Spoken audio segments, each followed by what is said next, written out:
At my grandfather's funeral, my family got millions in inheritance. I got a plane ticket to Dubai and became the laughingstock of Georgia's wealthiest family. But what happened next made them all go silent. Rain hammered the chapel roof like accusations. Through the stained glass windows, I watched black umbrellas cluster around expensive cars while mourners hurried inside, their grief as polished as their shoes. Savannah's elite had come to bury William Jason, the man who owned half the city's skyline. They'd also come to see what pieces of his empire might fall into their hands. I sat in the back pew, smoothing my thrift store dress. 28 years old, and still the afterthought. The invisible granddaughter, who lived 4 hours north in a rented apartment, working double shifts at a diner that smelled like burnt coffee and broken dreams. My Aunt Elaine glided past in designer black, her perfume leaving a trail of expensive lilies. She didn't acknowledge me. Neither did my Uncle Richard, whose silver hair caught the chapel light as he shook hands with the mayor. Their children, Madison and Jacob, whispered near the front, occasionally glancing back at me with barely concealed amusement. Have you ever been the forgotten one in your family? The one who gets the leftover chair at dinner? The one whose name comes up like an afterthought in holiday plans? That had been my role since I was 12, since my father Daniel died in that car crash, and my mother moved us away from the Jason money and influence. The family said Dad had disappointed grandfather, though no one ever explained how. All I knew was that when he died, we became strangers wearing the same last name. The service dragged through predictable eulogies. Richard spoke about his father's business acumen. Elaine tearfully recalled his generosity. Madison read a poem that sounded like it came from a greeting card. When they asked if anyone else wanted to speak, I remained seated. I had no stories about grandfather's warmth or wisdom. To me, he'd been a distant figure who sent birthday cards with his assistant's handwriting and never asked about my life. After the burial, we gathered back at the chapel for the reading of the will. Grandfather's lawyer, a thin man with wire-rimmed glasses, opened a leather portfolio with ceremonial precision. Richard Jason, he began, his voice echoing in the now empty space. Your father leaves you the Savannah mansion and its contents, valued at $8 million. Richard nodded solemnly, as if he hadn't been counting this money for years. Elaine Morrison, $3 million in diversified stock holdings. Elaine dabbed her eyes with a handkerchief that probably cost more than my monthly rent. Madison Jason, $2 million trust fund, accessible upon your 25th birthday next month. Madison squeezed Jacob's hand. At 26, he received an identical amount. The lawyer paused, shuffling papers. The room fell silent except for rain still drumming against the windows. Grace Jason. Every head turned. I felt heat rise in my cheeks as dozens of eyes studied me like I was an exhibit in a museum of family disappointments. The lawyer held up a single envelope. Your grandfather left this for you. I walked forward on unsteady legs, accepting the envelope with fingers that wanted to shake. Inside, nestled against white paper, was a single airline ticket. Dubai. One way. Departing Monday. No money. No property. No explanation. Just a ticket to a place I'd never been, to start a life I couldn't afford. The silence stretched until Madison's laugh cut through it like glass. Guess Grandpa didn't forget you, she said, her voice honey-sweet and poison-sharp. He just sent you far, far away. Have you ever been the forgotten one in your family? If watching Grace get humiliated made your chest tight, hit that subscribe button. You're exactly who this channel is for. The room erupted in muted chuckles and knowing looks. I stood there, holding the ticket, feeling 16 years of accumulated slights crystallize into this single moment of public humiliation. But something felt wrong about the whole thing. Grandfather had been ruthless in business, calculating in every decision. He never made random gestures or cruel jokes. If he'd left me this ticket, he meant something by it. I smiled tightly at Madison, tucked the ticket into my purse, and walked toward the door. Behind me, conversations resumed about inheritance taxes and vacation homes. But as I walked out of that funeral home, I had no idea that this ticket would make me richer than all of them combined. The chauffeur waiting at Dubai airport knew my name before I said it. That's when I realized my grandfather's joke wasn't random. 3 days after the funeral, I'd used my savings for the return flight, figuring I'd spend a weekend in the desert trying to understand what William Jason meant by sending me halfway around the world. The plane had descended through clouds into a landscape that looked like someone had built a city from light itself. Glass towers stretched toward the sky, each one catching the late afternoon sun like mirrors reflecting impossible dreams. The humidity hit me first as I walked through the terminal, then the scale of everything.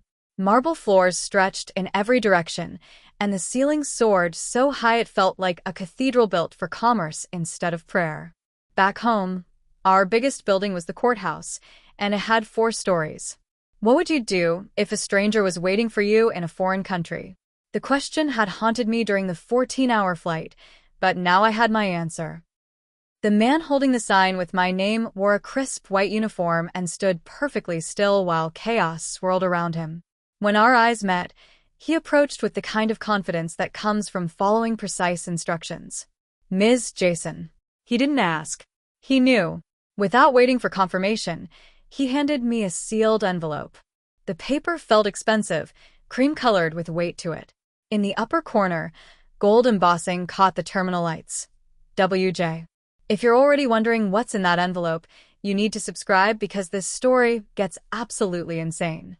Don't be the person who misses our next story and has to search for it later. My grandfather's initials. The chauffeur led me through the airport without speaking, past duty-free shops selling watches that cost more than I made in a year. Outside, a black Mercedes waited in air conditioning so cold it felt like stepping into winter. As the city rolled past the windows, I opened the envelope. Inside, my grandfather's handwriting covered a single sheet of paper. I'd only seen it on birthday cards, but I recognized the careful strokes, the way he crossed his T's with mathematical precision. Grace, if you're reading this, you have what others don't: curiosity. Most people would have sold the ticket or thrown it away. You came to find out what it meant. Go to Jason Tower. Ask for room 709. Don't trust anyone who shares your last name. The last line made my chest tighten. Don't trust anyone who shares your last name. The warning felt heavier than advice. It felt like survival. Jason Tower appeared ahead of us like something from a magazine about impossible wealth. 40 stories of glass and steel, all clean lines and reflecting sky. A sign near the entrance read, Jason International Properties, in letters tall enough to see from space. This was his international empire. The one Richard had never mentioned at family gatherings. The one that apparently existed while I'd been scraping together rent money and working doubles at a diner that smelled like defeat. The lobby's marble floor reflected everything twice, making the space feel infinite.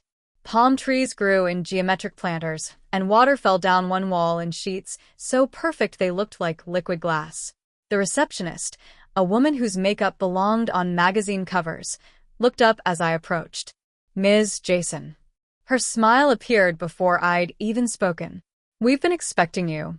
The words should have been welcoming. Instead, they felt like walking into a conversation that had started without me. She led me to an elevator that rose so smoothly, I barely felt movement. The numbers climbed, 30, 35, 40. When the doors opened on the 42nd floor, I followed her down a hallway lined with windows that turned the city into living art.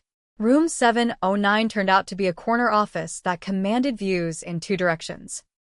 Behind a glass desk that reflected the skyline, a man in a tailored suit stood as I entered.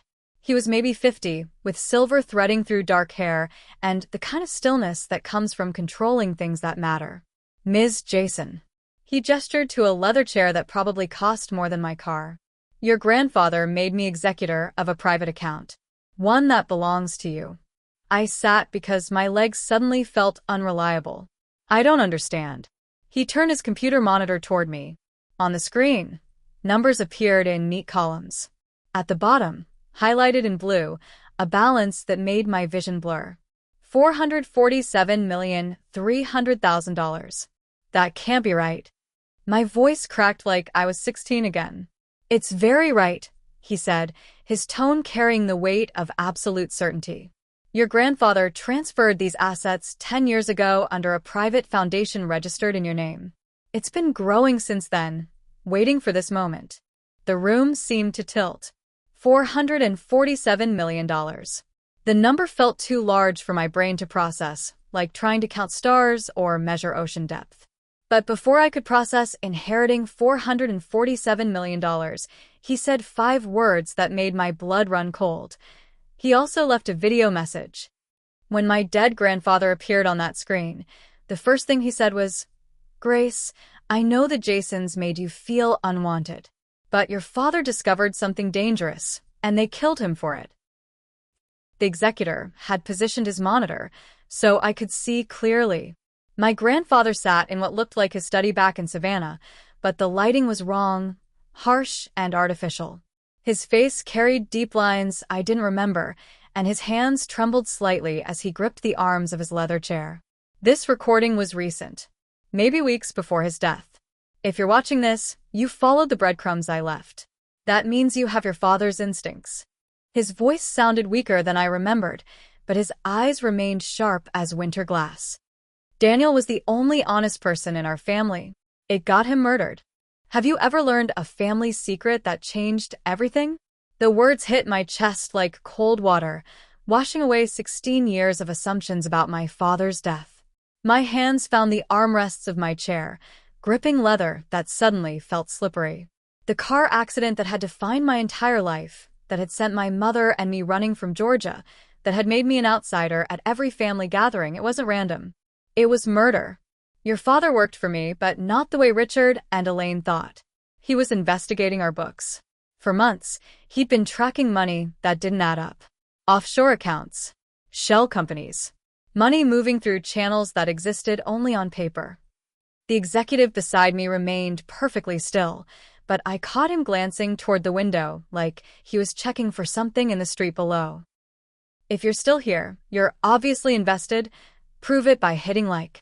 The Jason Empire, everything they're so proud of, was built on stolen funds. Construction contracts we never completed but got paid for anyway. Insurance claims for buildings that were never damaged. Tax havens that existed only in filing cabinets. Grandfather paused, coughing into a handkerchief that came away spotted with red. Daniel found it all. Every dirty dollar. My throat felt like it was closing. All those years of feeling like the poor relation, the disappointment who couldn't measure up to Jason's standards, and the money itself was poison. I couldn't protect him then, but I can protect you now. The old man on screen leaned forward, his intensity cutting through the camera like he could reach across time and space. The account you're accessing is clean money. Every dollar legitimate, earned through honest business before Richard and Elaine corrupted everything. I've been washing our reputation through that foundation for 10 years, setting aside untainted assets. $447 million in clean money. While my family lived off theft and fraud, my grandfather had been secretly building me a fortune that wouldn't destroy my soul. I'm dying, Grace. Cancer. The doctors give me weeks. He smiled, but it looked more like grimacing. But before I go, I need you to understand something crucial. Don't go home. They'll come for it. The video flickered, and for a moment I thought it had ended. Then his face reappeared, closer to the camera now, urgent. Richard knows I've been moving money. He doesn't know where, but he suspects. The moment he realizes you have access to anything significant, you become a problem that needs solving. Just like your father did. The screen went black. I sat in silence that felt heavy as deep water. The executive cleared his throat gently. There's documentation in the account files. Bank transfers, shell company records, everything your father compiled before his death. My phone buzzed against my leg. I pulled it out with shaking fingers, expecting maybe a call from my mother or a text from my boss wondering why I hadn't shown up for my shift. Unknown number. The message appeared in white text against a dark background. We know what he told you. Don't trust anyone at Jason Tower. They killed your father too. The phone screen cast blue light across my face in the darkening office. Outside, Dubai's skyline began to glitter as the sun set behind glass towers, but all I could see was that text message burning into my vision like a warning written in fire. I stared at that message, realizing I wasn't just rich. I was the only witness to a 15-year-old murder. And someone knew I knew. They tried to kill me on my third night in Dubai. But what they didn't know was that my grandfather had prepared me for this moment my entire life. The days between my grandfather's video message and the attempt on my life blurred together like frames in a film moving too fast to process. I'd spent 48 hours locked in my hotel room with room service trays and my father's research files, which the foundation executive had delivered in a sealed briefcase that felt heavy enough to contain secrets that could topple governments. If someone was hunting you in a foreign country, what would be your first move? I'd asked myself that question a dozen times while spreading documents across my hotel bed like puzzle pieces that might finally form a picture of the truth. The files painted a story that made my stomach turn. Richard's signature appeared on dozens of contracts for construction projects that existed only on paper. Elaine had been moving money through accounts in the Cayman Islands, Switzerland, and Singapore, places where questions weren't asked if the right fees were paid. The cousins' trust funds were fed directly from insurance claims for buildings that had burned down under suspicious circumstances. My father had tracked it all. Bank routing numbers, shell company registrations, falsified tax documents. Every transaction was noted in his careful handwriting, the same precise strokes I remembered from homework help when I was small. One folder contained photographs, Richard shaking hands with men in expensive suits outside banks in Nassau. Elaine at charity galas where the donated money never reached the charities. Madison and Jacob at college, unknowingly spending money that belonged to families who'd lost their homes in suspicious fires. The deeper I read, the clearer the picture became. The Jason empire wasn't just corrupt, it was built on the ruins of other people's lives. And my father had been about to expose it all when his car went off that bridge in the rain. I was copying the most damaging files to a flash drive when the lights in my hotel room went out. The hallway emergency lighting cast thin rectangles of red light under my door, but everything else disappeared into darkness thick as velvet. I reached for my phone's flashlight, but before I could activate it, I heard the sound that made my blood freeze. Someone was trying my door lock. The electronic beep repeated 3 times, then stopped. Silence stretched for maybe 10 seconds before I heard it again. Someone was working systematically through keycards, trying each one until they found the right combination. I grabbed my passport, the flash drive, and my phone, then slipped toward the bathroom window. My room was on the 15th floor, but the hotel had been built with decorative ledges and architectural details that created a path to the fire escape if someone was desperate enough to use it. Behind me, I heard the lock finally yield. The door opened with barely a whisper. The bathroom window opened onto a ledge, maybe 8 inches wide. Dubai's night air hit my face, warm and dry, while the city spread below me like a circuit board made of light. I could hear footsteps in my room now, careful and purposeful. I made it to the fire escape as my hotel room door clicked shut. Whoever had been inside was gone, but they'd left something behind, the certainty that I was no longer a minor inconvenience to be ignored. In the stairwell, echoing from somewhere above me, footsteps rang against metal steps. Multiple sets. They'd covered the fire escape too. I took the stairs 3 at a time, my heart hammering against my ribs. The footsteps above me matched my pace, neither gaining nor falling behind. They wanted me to run. They were hurting me somewhere. I wasn't the forgotten granddaughter anymore. I was the weapon he'd been sharpening for 15 years. That realization hit me as I reached the 7th floor and found the stairwell door unlocked. I slipped through into a hallway identical to mine, but this floor housed the hotel's business center. The computers there would give me access to international banking and encrypted email, everything I needed to move the evidence somewhere safe. 20 minutes later, I'd uploaded copies of every document to secure servers in 3 different countries. The original files were already in motion, traveling through legal channels that would put them beyond anyone's reach. My phone rang as I prepared to leave the hotel, through the service entrance. Aunt Elaine's name appeared on the screen. "Grace, sweetie, where are you?" Her voice carried that honey-sweet tone she used when she wanted something. "The family is worried. You missed your return flight yesterday, and we haven't heard from you." They knew she'd discovered something. The timing was too convenient, the concern too artificial. I'm fine. Aunt Hélène. Just extending my vacation. Well, that's wonderful, dear. Dubai must be lovely. But don't stay too long. We have so much to discuss when you get home. The call ended, but the message was clear. Come home now, or we'll come get you. As I boarded a plane to Switzerland with evidence that could destroy my family forever, I made a decision that would change everything. I wasn't running anymore. I was coming home to finish what my father started. I spent 6 months in Switzerland becoming the one thing my family never expected, their biggest threat.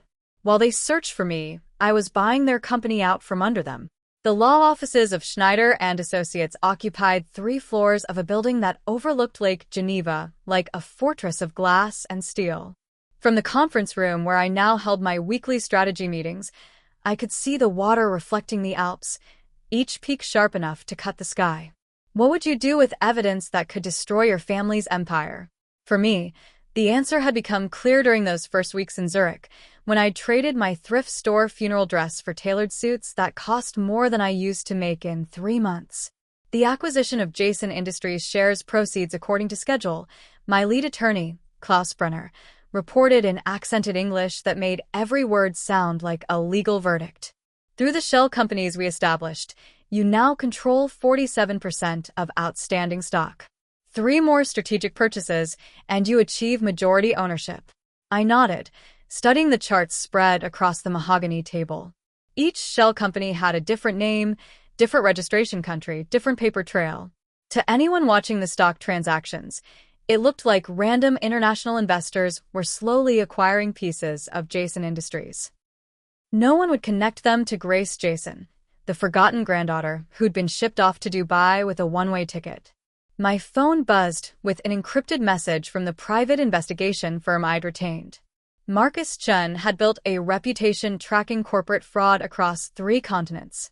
His reports arrived like clockwork every Tuesday, each one revealing another piece of my family's desperate scrambling. Richard liquidated the Bahamas account yesterday, I said, reading from the screen. 2 million transferred to Singapore. Klaus made a note. He's covering tracks. Moving money before the federal investigation gains momentum. The federal investigation had been my first strategic move.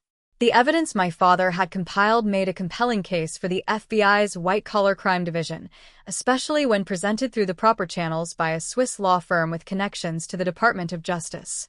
Elaine hired a second private investigator. I continued reading. Someone in London now, in addition to the firm in New York. Still searching for me. Through the window, a yacht moved across the lake like a white arrow cutting through blue silk. 6 months ago, I'd been scraping together rent money.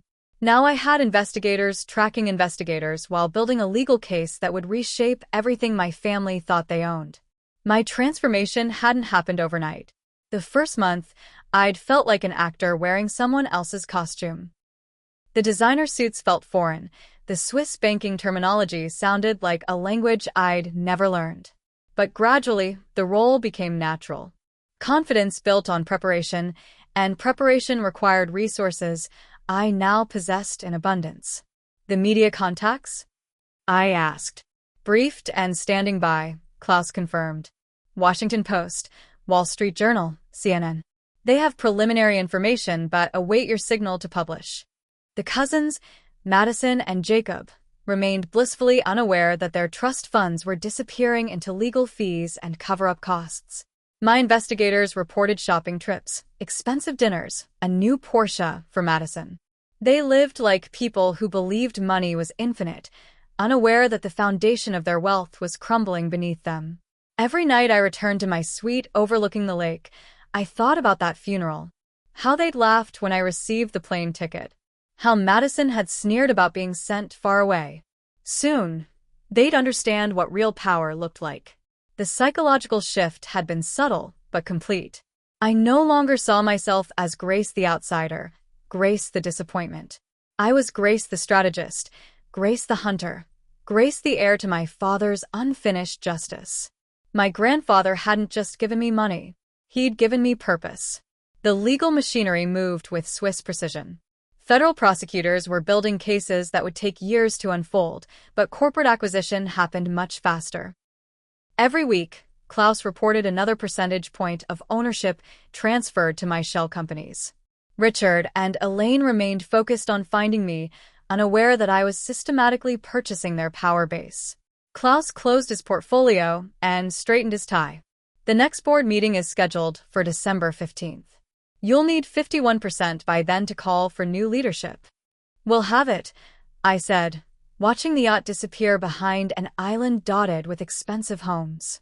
My phone buzzed again, this time with a different message. Emergency family meeting. Richard was calling everyone back to Savannah for what he termed urgent business discussions. When my phone buzzed with news that Uncle Richard was calling an emergency family meeting, I smiled.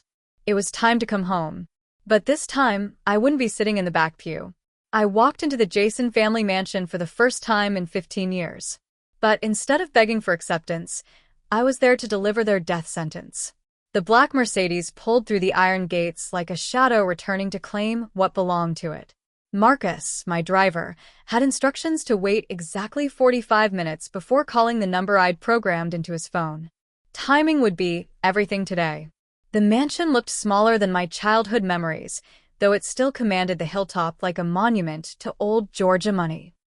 White columns held up a facade that spoke of privilege earned through generations, but now I knew better. This house had been built on stolen foundations. Have you ever had to face people who wronged you when you finally had the power? The weight of that moment pressed against my chest as I walked up the front steps in Italian leather heels that clicked against marble like a countdown timer. I'd chosen my outfit carefully. The navy suit came from a Zurich boutique that dressed diplomats and CEOs. My hair was pulled back in a style that suggested boardrooms rather than family dinners. Everything about my appearance should signal that the Grace who'd left in tears 6 months ago was gone. Elaine opened the door before I could knock. Her face cycled through confusion, recognition, then something that might have been fear. Grace. Her voice carried none of its usual honey sweetness. You look different. Success suits me. I stepped past her into the foyer where crystal chandeliers caught afternoon light and scattered it across walls lined with family portraits. The same portraits that had watched me feel inadequate for most of my life. Today, they felt like witnesses to justice. Richard appeared from the study, his silver hair perfectly styled, but his expression strained. Dark circles under his eyes suggested sleepless nights, which my intelligence reports confirmed. Swiss bank accounts getting frozen tended to disrupt sleep patterns. Grace. We've been so worried about you. Disappearing like that, not returning our calls. Have you? Worried enough to investigate who killed my father? The words landed in the foyer like stones thrown through glass. Richard's smile faltered, and Elaine's hand found the doorframe for support. Madison and Jacob appeared at the top of the staircase, drawn by voices that carried more tension than usual family arguments. Madison wore designer jeans and a cashmere sweater that probably cost more than most people's monthly salaries. Jacob clutched his phone like a lifeline, though today it would provide no escape. What's that supposed to mean? Richard recovered his composure, but sweat beaded along his hairline despite the air conditioning. I opened the leather briefcase I'd brought and began laying documents across the dining room table. Bank statements, corporate filings, photographs, transaction records. 16 years of evidence that painted a picture of systematic theft and murder. It means I know about the offshore accounts, the shell companies, the insurance fraud, the construction contracts for buildings that were never built. Each accusation fell into place like chess pieces surrounding a king. I know how you murder my father when he got too close to the truth. Madison's laugh sounded brittle as winter branches. You can't prove any of this. I looked at her directly for the first time, noting how her confidence was already beginning to crack around the edges. I don't have to prove it. The FBI already has. The silence that followed felt heavy enough to crush the remaining air from the room. Through the windows, I could see the Savannah skyline where my grandfather had built legitimate businesses before his children corrupted them into criminal enterprises. Richard tried once more, his voice taking on the desperate edge of a man watching his world collapse. Grace, we're family. We can work this out. Share everything equally. Like you shared your love at grandfather's funeral? That's when they noticed their phones had no signal. I'd had Marcus activate a signal jammer in the car, ensuring no one could call for help or warn anyone who might still be running free. Jacob was the first to understand. He looked from his phone to the documents spread across the table, then to my face. "What did you do?" "I finished what my father started." The sound of vehicles in the driveway reached us, through the mansion's thick walls. Car doors slamming. Footsteps on gravel. Voices coordinating through radio static. Elaine's legs gave out, and she sank into a chair that had probably witnessed generations of Jason family meetings. None quite like this one. Federal Bureau of Investigation. The voice carried through the front door with authority that made the crystal in the chandelier tremble. Richard's face went pale as newspaper. "You call the FBI on your own family? You stopped being my family when you murdered my father." The front door opened without ceremony. Agents in dark suits moved through the mansion with efficiency that suggested they'd studied the floor plans. Some headed upstairs while others began securing documents and electronics. Agent Sarah Chen, whom I'd been working with for months, approached Richard with handcuffs that caught the light like silver bracelets designed for wrists that had signed too many fraudulent contracts. "Richard Jason, you're under arrest for money laundering, insurance fraud, and conspiracy to commit murder." As handcuffs clicked around Uncle Richard's wrists, he looked at me with pure hatred and whispered, "Your father would be ashamed." I smiled and said 5 words that ended the Jason dynasty forever. "My father would be proud," I told Uncle Richard as federal agents led him away. Because I didn't just destroy the Jason empire, I built something better from its ashes. The trials lasted 18 months and played out across every major news network like a television series that kept audiences coming back for each new episode. Richard received 15 years in federal prison for money laundering and conspiracy. Elaine got 8 years plus full asset forfeiture, which meant every piece of jewelry, every stock portfolio, every vacation home became property of the United States government. What would you do if you could start completely over? For me, the answer had crystallized during those courtroom days, watching my family's empire crumble while I built something entirely new from its ruins. The cousins faced criminal accessory charges, though their sentences were lighter since they'd been unknowing beneficiaries rather than active participants. Madison received 2 years and Jacob 18 months, but more importantly, their trust funds vanished into victim compensation programs.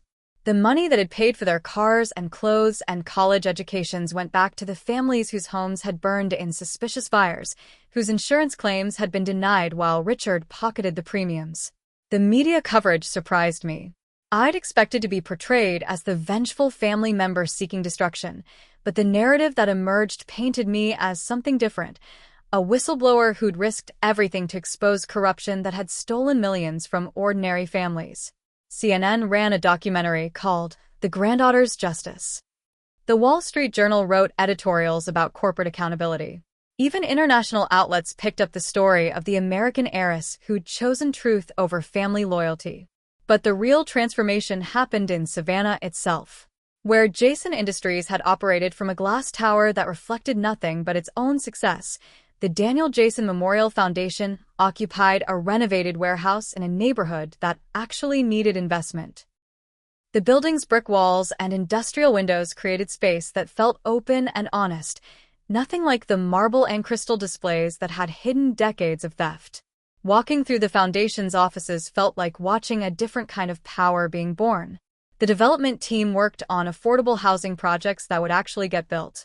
The education department provided scholarships to kids who reminded me of myself at 16, smart, hungry, and convinced they didn't belong anywhere important.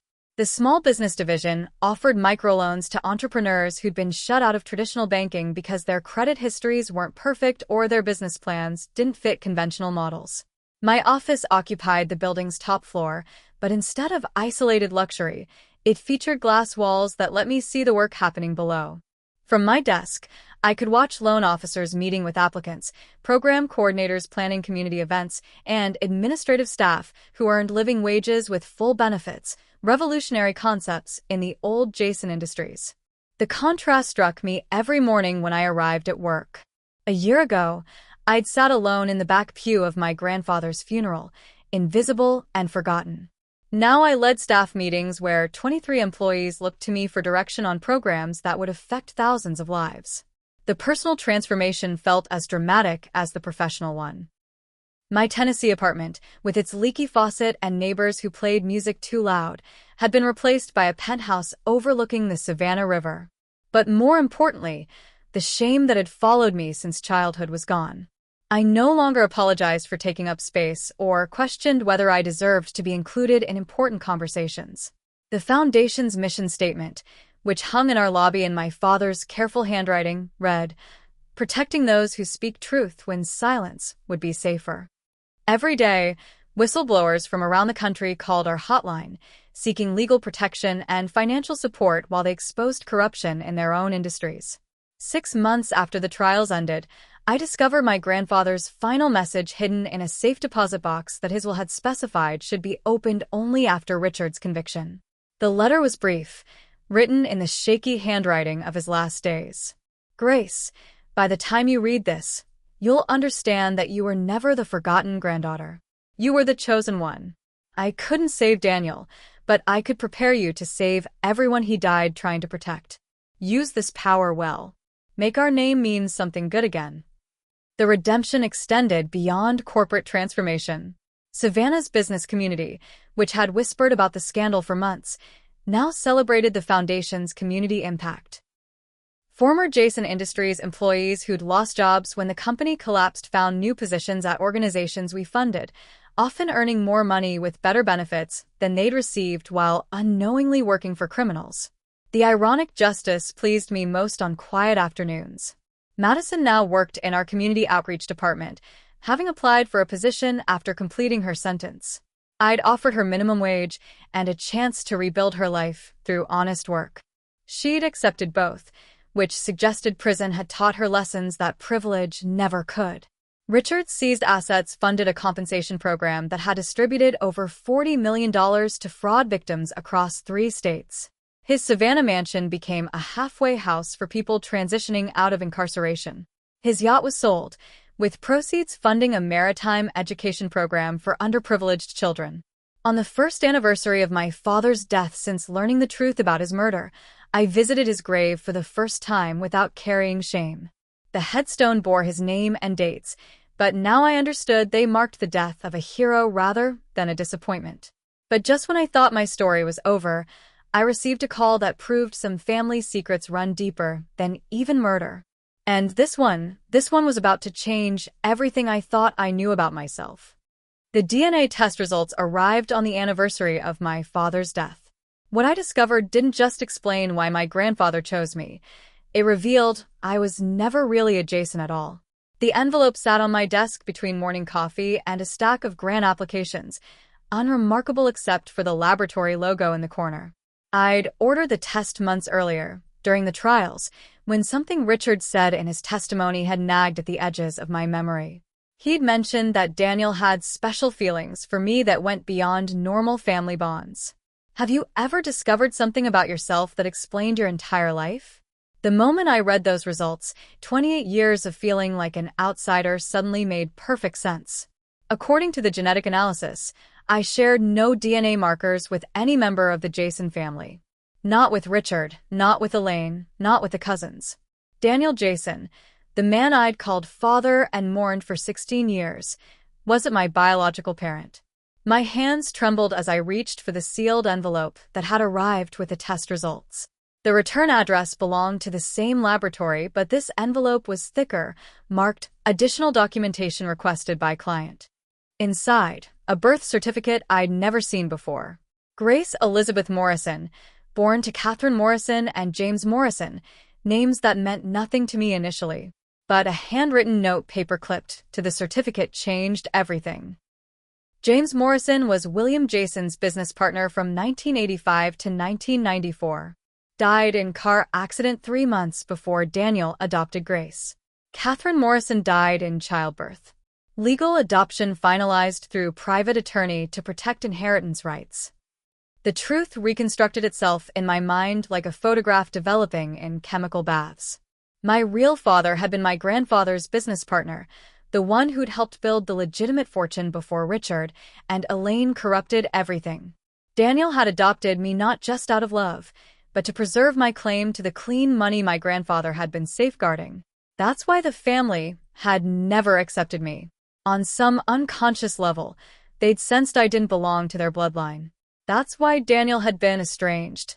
He'd been protecting my true identity. And that's why my grandfather had trusted me with everything.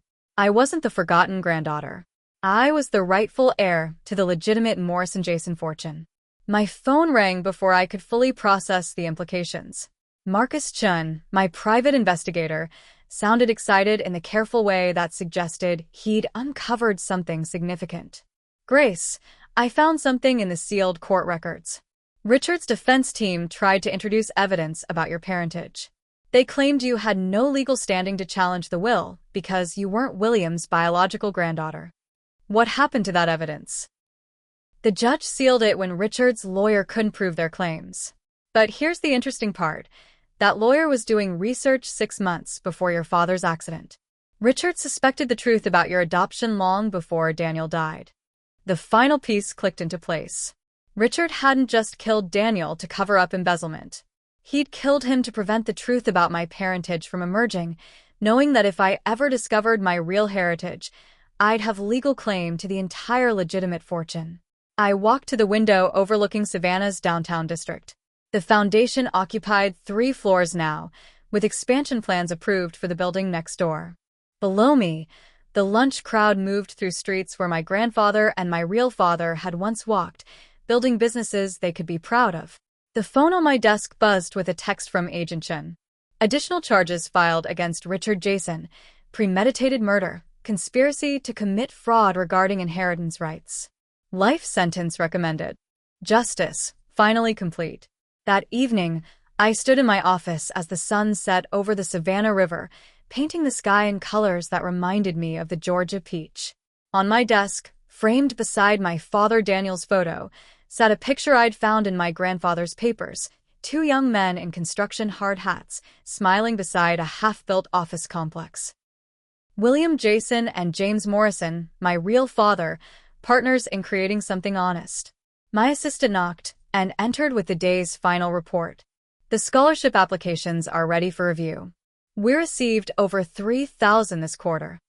3,000 young people who felt forgotten, overlooked, convinced they didn't deserve opportunities that seemed reserved for others. I understood that feeling intimately. Schedule interviews for all of them. If we can't fund everyone this year, we'll expand next year. She smiled and left me alone with the growing darkness outside and the warm light inside that illuminated everything I'd built from the ashes of corruption. Sometimes the family that rejects you is protecting you from becoming like them. I'd learned that blood doesn't make family, choice does. The foundation staff had become my real family, united not by genetics, but by shared commitment to justice and second chances. The elevator chimed, and Dr. Sarah Martinez stepped into my office. We'd met 3 months earlier at a conference on economic inequality, where her presentation on community medicine had captured my attention.